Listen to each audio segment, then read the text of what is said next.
In India, every year around 21 million automobiles are sold, which includes passenger vehicle, commercial vehicles, three-wheelers and two-wheelers.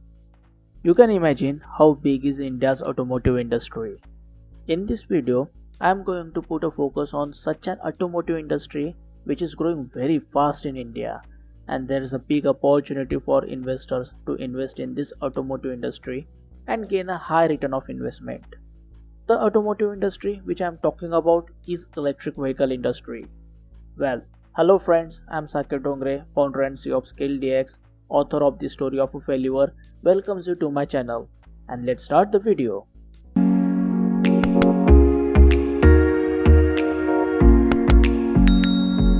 The electric vehicle industry in India is picking pace with foreign direct investment, new manufacturing hubs, and increased push to improving charging infrastructure. Federal subsidies and policy favoring deeper discounts for Indian-made electric two-wheelers as well as a boost for localized advanced chemistry cell battery storage production are other growth drivers for the Indian EV industry. The global automotive industry is undergoing a paradigm shift at present in trying to switch to alternative or less energy intensive options. India too is investing in this electric mobility shift. The Indian automotive industry is the fifth largest in the world and is slated to be the third largest by 2030. Catering to a vast domestic market, India's reliance on the conventional modes of fuel-intensive mobility will not be sustainable. So to address this, federal policymakers are developing a mobility option that is shared, connected and electric, and have projected an ambitious target of achieving 100% electrification by 2030. By making the shift towards electric vehicles, India stands to benefit on many fronts. It has a relative abundance of renewable energy resources and availability of skilled manpower in the technology and manufacturing sectors.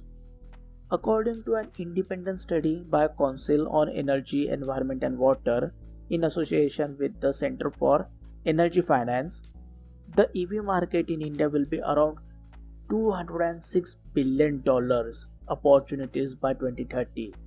If India maintains steady progress to meet its ambitious 2030 target, this would require a cumulative investment of over $180 billion in vehicle production and charging infrastructure. Another report by India Energy Storage Alliance projects that Indian EV market will grow at a CAGR of 36% by 2026. The EV battery market is also projected to grow at a CAGR of 30% during the same period. Regardless of the country's ambitious target, India's EV space is at a nascent stage. However, looking at it differently, India offers the world's largest untapped market, especially in the two-wheeler segment. 100% foreign direct investment is allowed in this sector under the automatic route. The federal government is also privatizing the shift towards clean mobility, and recent moves to amend the faster adoption and manufacturing of hybrid and electric vehicles in India, that is FAME2 scheme, to make electric two-wheelers more affordable.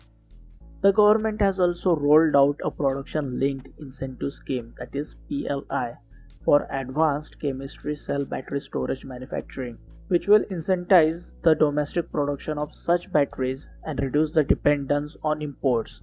This will support the EV industry with the requisite infrastructure and will significantly cause a reduction in the cost of EVs. Many leading battery producers like Amraja Batteries are picking cues from these incentives to orient a new investment into green technologies, including in lithium-ion batteries. Responding to the opportunity that India's EV industry presents, leading players like Ola Electric Mobility Private Limited, Ather Energy, and Mahindra Electrics are rapidly growing their market presence. Moreover, certain states like Karnataka and Tamil Nadu are rolling out innovative and timely investor-friendly policies, besides building the necessary infrastructure. Recently, the American Electric Vehicle and clean energy company Tesla Incorporation marked its entry into India, incorporating its subsidiary Tesla India Motors and Energy Private Limited in Bengaluru. In February 2021, Ather Energy, India's first intelligence EV manufacturer, moved its $86.5 million factories from Bengaluru to Hosur, which is in Tamil Nadu. Ather Energy's factory is said to have an annual production capacity of 0.11 million, which means 1.1 lakh two-wheelers. In March 2021, Ola Electric, the subsidiary of the unicorn Indian ride-hailing startup, also announced that it would be setting up the world's largest electric scooter plant in Hosur over the next 12 weeks for $330 million and aiming to produce 2 million units a year. By 2022, Ola Electric wants to scale up production to pump out 10 million vehicles annually, or you can say 15% of the world's e-scooter. There have also been positive developments in the expansion of charging infrastructure across the country. States like Andhra Pradesh, Uttar Pradesh, Bihar, and Telangana are setting impressive targets for the development of public charging infrastructure to increase uptake of electric vehicles in the country. Recently, Sterling and Wilson Private Limited, which is India's leading engineering, procurement and construction company, announced its entry into the electric mobility segment in India. It has signed a 50-50 joint venture with ENEL-X to be incorporated on April 1, 2021 to launch and create innovative charging infrastructure in India. Also, I would like to tell you, my startup SkillDx has also entered into the motorcycle market and aims to convert around 1 lakh or 0.1 million existing motorcycle to electric annually, which can travel 100 to 150 km in just 10 to 30 rupees or just half a dollar. This embedded kit will be very handy and an universal kit with 2 years of warranty and 5 years of battery life. Only one kit designed for all types of motorcycle.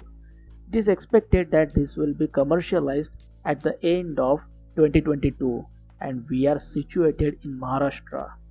The key reason why these states are doing better than others are local fiscal SOPs, better logistic and investor-friendly government policy, business facilitation through easier access to authorities, supply chain connectivity and availability of suitable land.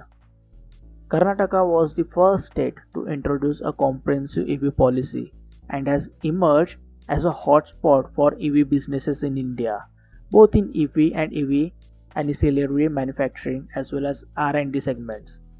Tamil Nadu is also leaping forward at a commendable pace owing to its supply ecosystem, larger and parcel proximity to ports, and proactive investor support through administrative portals like Guidance Tamil Nadu.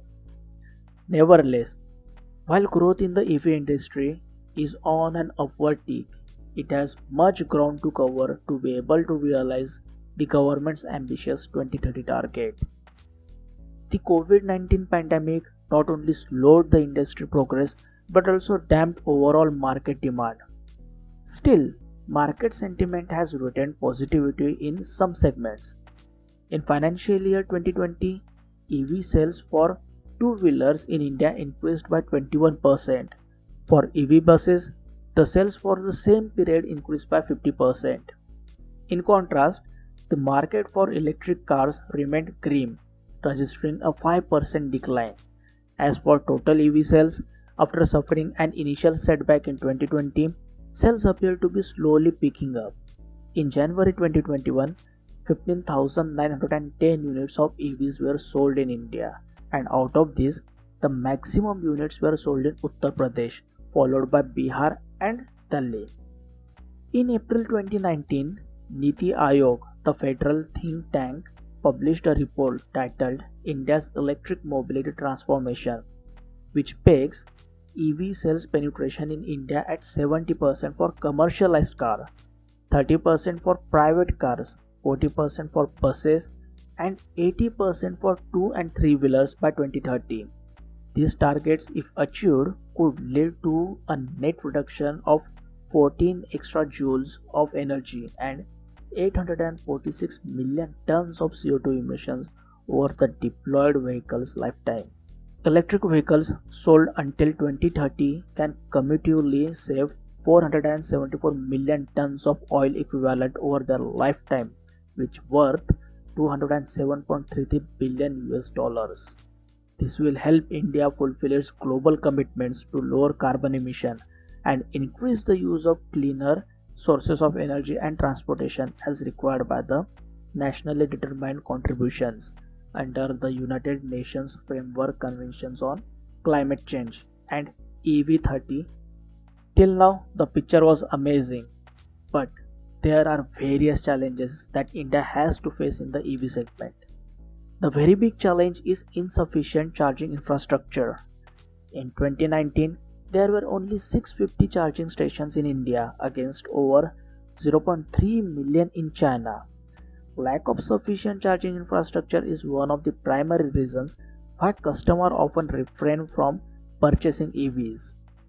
The next challenge is the high cost of a vehicle along with the range anxiety. This is a major concern among the potential customer due to the current high price of EVs. That's why SkillDx is developing an economical conversion kit that will long last. The focus is to save customers' pocket in this high inflation period.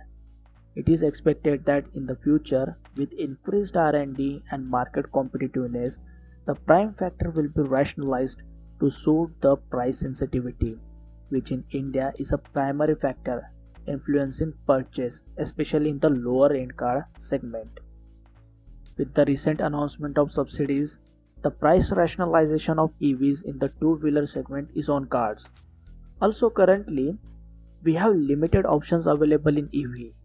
Since it is still a budding industry in India, customers have a very limited range of products to choose from. Increased investment in the sector will make it more competitive in due time, and this will help create further demand. Since the EV industry is young, there's immense scope for R&D. As of today, EVs in the India are not cost competitive to an average customer, as internal combustion engine vehicles prove to be more cost effective. Reliance on import of batteries as well as other components is also one of the factors adding to the cost of EVs in India. The biggest concern is regarding the price of charging EVs at private charging stations. Once EVs become mainstream, according to Brookings India, projection for 2030 show that even with a fair penetration of EVs, the increasing demand for electricity is likely to about 100 tetrawatt hour or about 4% of the total power generation capacity. So increasing method of power generation are necessary to meet that growth in demand. Ultimately, the scope of India's EV market growth rests on the availability of capital for original equipment manufacturers, battery manufacturers and charge point operator, as well as improvements on charging infrastructure and diversified options for consumers. Realizing India's ambitions will also require an estimated annual battery capacity of 158 gigawatt-hour by financial year 2030, which provides huge investment opportunities for investors. Enabling policy support measures are a critical need at this juncture. The government appears to be aware of this. It has been rolling out incentives to boost market demand in priority segments like electric two-wheelers and localizing production of key components like advanced chemistry cell battery storage through the PLI scheme. I hope you found this video informative. Support my work by liking the video, sharing among your friends and subscribing to my channel. See you in the next video.